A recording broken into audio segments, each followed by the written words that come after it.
What's up, everybody, and welcome once again to the Agents of Helm. So, along with our regular podcast and weekly updates, we wanted to give you guys some more quick hitting content reviewing books, movies, and shows that we've watched recently.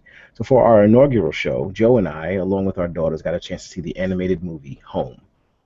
Starring Jim Parsons and of The Big Bang Theory and musical star Rihanna, Home is a story about friendship, understanding, forgiveness, and acceptance, all wrapped up in an alien invasion.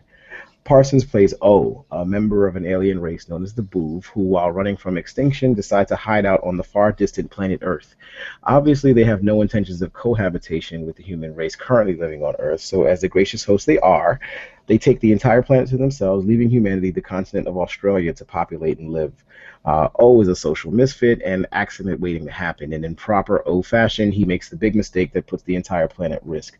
So to save himself and his race, he joins forces with a young girl, gratuity, quote, Tip Tucci, played by Rihanna, who was incorrectly bypassed in the Human Relocation Project.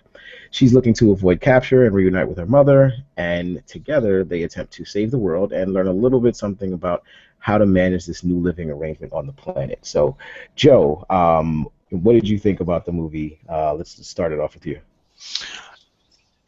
I thought the movie did what it was supposed to do. Entertain children. We took our daughters to see it, and then they both loved it. Uh, I thought it did what it was supposed to do. Now, as for me watching it as an adult, you know, I I thought it was okay. It wasn't the Lego Movie or Toy Story, but it wasn't Freebirds either, which I thought was total garbage. Sorry, Zach Braff, but yeah, I mean, it fell somewhere in the middle for me. And full disclosure, you were there, Malik. Yeah, I fell asleep for like 5 minutes, and it wasn't due to anything that happened in the film.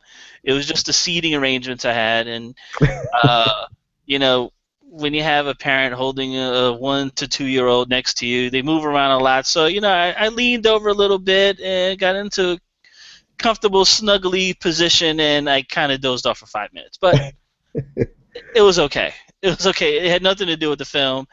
Um, you know, like I said, it was okay. I mean, the soundtrack. I noticed Rihanna used some of her own songs in the Yep. movie. Yep. Which ones I can't remember. I'm trying to look up the soundtrack here. It's just showing me the original songs. And also Jennifer Lopez, plays her mom. Right. And she's not in the film all that much because the whole movie is Rihanna looking for her mom, and with the help of Jim Parsons' character. Um, oh, so I mean that's where we are again. I don't want to give too much away, but like I said, it was if you're an adult watching it, it's just okay, but the kids are gonna love it. Yeah, yeah. I think my main point and like the one word coming out of that film for me was cute. Um, Not good, not bad, not funny, not sad, not stupid, but just cute. It was it like you said, it hit on all of its points. It did what it was supposed to do. I think kids of all ages would love this movie. It's got dancing, it's got colors, it's got music, it's got singing, it's got the relationship between the two characters. First they hate each other, then there's that kind of acceptance of who each other are, and then they absolutely love each other and they can't be without one another, all in the span of like what 3 days or something on those lines. Yeah, so yeah, why Malik? Why did in all these films, and Disney is infamous for this? Why does something always happen? Why does something always have to happen to a parent? It makes you scared to be a parent. Like at least they didn't kill her. It wasn't like Right, Bambi or Simba or anything like that where they right. actually killed the parents. At least she had her mom was still alive, but still, it's always a separation. And I find in all these movies they're always separated from something, a la like Finding Nemo, where it was Right, a little exactly. reverse, where the parent was looking for the kid, but yeah, and we were discussing this a little before the broadcast that it is very formulaic, and I think that's what something all the Disney movies share. Um, so this is a Disney film, right? I believe so. Disney Pixar, or is it just Pixar? I don't know. Uh, Yeah, yeah. I think it's Pixar. okay. Yep. Same difference. I mean, it's just the same formula, uh, and it's always overcoming obstacles for our main character, with the help of some buffoon. And in this movie, the buffoon is played by Jim Parsons. Um, Right, Cute. but he's lovable, right? He's a Yeah, he's lovable. cute. He's lovable. He's not lovable to his own race. Oh no. They really can't stand him. But I will say this. Alicia kept saying to me, that's my daughter. She kept saying to me, that movie was really sad. And every time we've talked about it since we've seen it, she said it was just really sad. I said, Alicia, what did you find sad about it? She's like, oh, she didn't have her mommy the whole movie, and the way the Boov treated O. They treated him like, tried to keep him at a distance. Nobody came to his party, and I'm like, well, things get resolved in the end, and it's very happy, right? Right. So, Right. but that's what I found it strange that she took that from the movie. Yeah, I mean, Uh, I think that's it. I mean, and I think all kids kind of take things a little differently. They're able to kind of pull something else out of it, and it's interesting that your daughter pulled that out of it. My daughter agreed with your daughter, Brianna, but she didn't pull that piece out of it herself. Right, she saw it from the perspective of the dancing, and it was funny, and just pretty much everything that kids would see from this film. But I think you're right.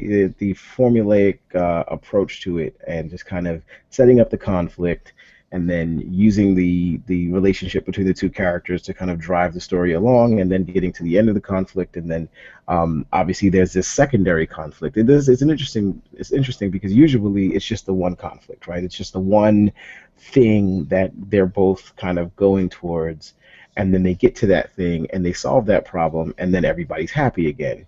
Whereas this movie, there's two conflicts. There's the one where it's basically fix O's mistake, right? And hmm then the second piece of it, find Tip's mother, right? And then also save the planet. Right. So there's a good bit of things going on, but it follows that one line direct from piece to piece to piece, so it doesn't get confusing.